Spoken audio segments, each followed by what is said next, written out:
Bonjour les amis. Alors ce jour, je vais aborder l'emprisonnement de Nicolas Sarkozy sous un autre angle et je vais vous décrire le mécanisme qui m'a appelé à passer de Nicolas Sarkozy à François Hollande. Je vous avoue que j'écoutais une vieille peau dont je n'avais jamais entendu parler, qui était, paraît-il, l'ancienne directrice du service public de France Inter, de France Info et tout, une nommée Laurence Bloch qui ne fût-ce que quand vous la voyez et quand vous l'entendez, incarne tout le mépris de la caste médiatique pour le peuple, pour ceux que Hollande appelait les sans-dents et qu'elle elle se permet d'appeler les CSP-, j'avoue que je suppose que ça veut dire CSP, mais toujours est-il que c'est les CST-, et cette vieille bique se permet donc d'expliquer que heureusement qu'il y a le service public parce que tous les autres ils sont trop cons,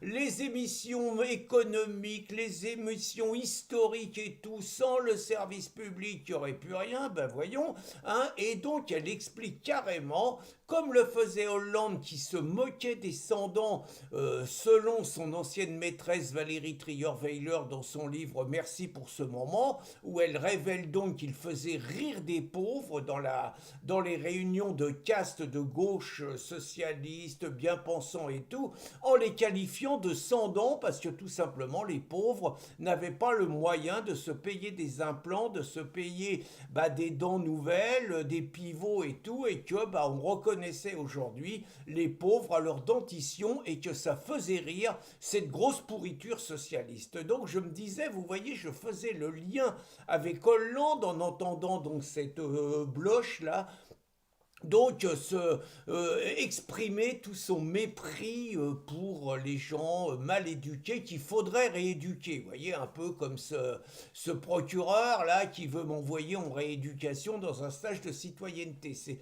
exactement les mêmes, vous voyez. Et pourquoi ça me renvoyait à François Hollande? Tout simplement parce que je faisais le lien, les sans-dents, l'emprisonnement de Sarkozy, et en me disant, je ne vais pas rentrer à nouveau dans le débat, la place de Sarkozy est-elle en prison ou pas, on a tout dit là-dessus, mais de me dire que si Sarkozy est en prison, il y a au moins autant de raisons d'y coller François Hollande. Et j'en ai cité quatre, je pourrais en donner davantage. La première, et ça le lie à Sarkozy, c'est la trahison du vote des Français en 2005, le fait d'avoir aidé Sarkozy à faire passer le traité de Lisbonne dans une grande convention réunissant le Sénat et l'Assemblée nationale et dans un vote unanime entre l'UMP et le PS, l'UMPS, complice pour finalement violer le peuple français. Tout était résumé en gros par ce qu'avait dit Dominique Strauss-Kahn. Dominique Strauss-Kahn avait dit dans cette histoire il y a eu deux conneries. Nous avons fait nous la connerie de demander à Chirac un référendum et Chirac a fait la connerie de nous l'accorder. Vous voyez, c'est le cynisme des socialistes et leur mépris du peuple. Donc ça c'est une première raison pour envoyer Hollande en tôle, et comme les prisons sont surpeuplées, moi je propose qu'on les mette ensemble, Hollande et Sarkozy, dans la même cellule. Vous voyez, comme ça fera gagner de la place. La deuxième raison, c'est naturellement la décision de 2015 avec Angela Merkel et l'Union européenne de favoriser la submersion migratoire après la chute de Sarkozy. Ils venaient tous de Libye puisque la Libye n'était plus tenue, encore bravo BHL et bravo Sarkozy, et donc ils ont donné libre cours à l'arrivée d'abord de 1 million de clandestins venus d'Afrique qui sont devenus aujourd'hui, 10 ans plus tard, des millions et des millions. La conséquence de ça, c'est au-delà du risque de disparition de notre pays, d'accélération du changement de peuple, ce que Mélenchon appelle de ses voeux avec la Nouvelle-France, c'est tous les faits divers guillemets qui vont avec, ce que Macron appelle des faits divers et que nous appelons des crimes, des francocides, des agressions racistes contre les nôtres. Et on peut dire, si on veut rester dans l'actualité, que François Hollande a sur les mains le sang de Lola, mais aussi le sang des milliers de Français, je dis bien les milliers de Français, victimes de l'invasion migratoire. Depuis 2015, décision de Hollande et de Merkel d'imposer aux Français et aux Européens une population nouvelle, agressive souvent, menaçante, musulmane trop souvent, qui tout simplement se comporte comme telle et met en danger délibérément la sécurité des nôtres, comme on le constate quotidiennement dans les faits divers. La troisième chose, c'est toujours dans le même esprit le Bataclan. Et là, notre ami Patrick Jardin est intarissable. Je rappelle qu'Hollande a été auditionné lors du procès du siècle, paraît-il, qui n'a été qu'une mascarade et qu'une imposture et où le président, un nommé Périès, a tout fait pour préserver Hollande, alors qu'Hollande, en tant que chef de l'État, en tant que président de la République, tout d'ailleurs comme Valls et comme Cazeneuve, ministre de l'Intérieur, ont des comptes à rendre. Ils ont des comptes à rendre sur le fait d'abord qu'ils ont été prévenus par les services secrets syriens, mais qu'ils n'ont pas voulu en tenir compte parce qu'ils haïssaient Bachar. Et d'autre part, surtout le soir du Bataclan, par le fait que les ordres ne sont pas venus, que les forces de l'ordre se sont retrouvées sans consigne devant le Bataclan et que selon notre ami Patrick Jardin, il a fallu plus d'une heure pour donner l'ordre enfin de l'assaut quand finalement près d'une centaine de malheureux étaient déjà morts, abattus, tués à la Kalachnikov et tout. On parle même de massacres sur les corps. Bon, apparemment un dossier que l'État ne souhaite pas approfondir. Mais c'est une troisième raison pour laquelle Hollande mérite d'aller en tôle. Et la quatrième, elle n'est pas moindre, hein.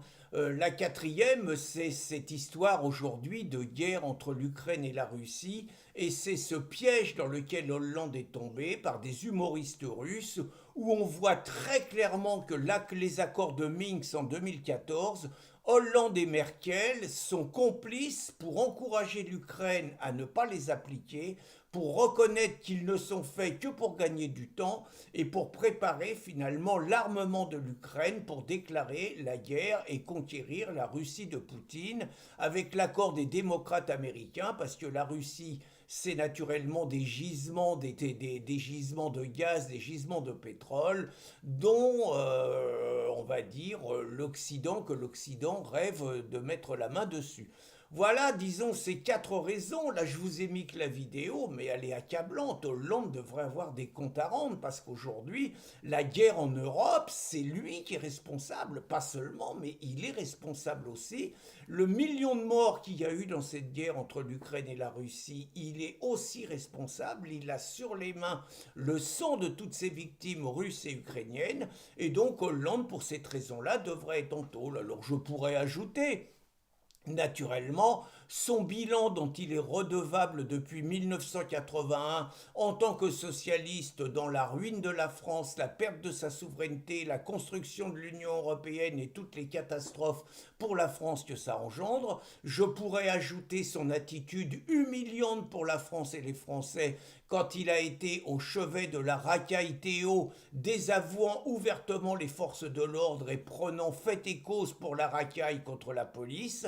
Je pourrais ajouter l'attitude alors catastrophique et humiliante pour la France de sa lamentable conférence de presse pour l'affaire Leonarda et expliquer qu'elle doit être expulsée mais qu'il veut bien la garder elle. Enfin bon, une histoire pathétique et minable qui a mis la France plus bas que terre. Et je pourrais surtout ajouter que Hollande et Sarkozy dans la même cellule, à une époque où l'UMPS s'est reconstitué pour sauver Macron et éviter une nouvelle censure, ça serait vraiment une image symbolique du bilan de l'UMPS dans 40 ans de destruction de la France, de mise en danger délibérée de la part des Français et de mise en place d'un grand remplacement et d'un changement de peuple. Donc je trouve que vraiment installer Hollande dans la même cellule que Sarkozy, mais les y laisser pendant un bon moment avant un procès commun, y compris avec Macron, ça aurait autrement plus d'allure que cet emprisonnement minable pour des faux prétextes de Sarkozy. Voilà ma réflexion du jour, les amis, et je vais aller acheter le livre d'Éric Zemmour qui sort ce jour. Et très franchement, Éric Zemmour, c'est un ballon d'oxygène et c'est quand même un autre niveau que celui des traîtres de l'UMPS. Bonne journée, les amis!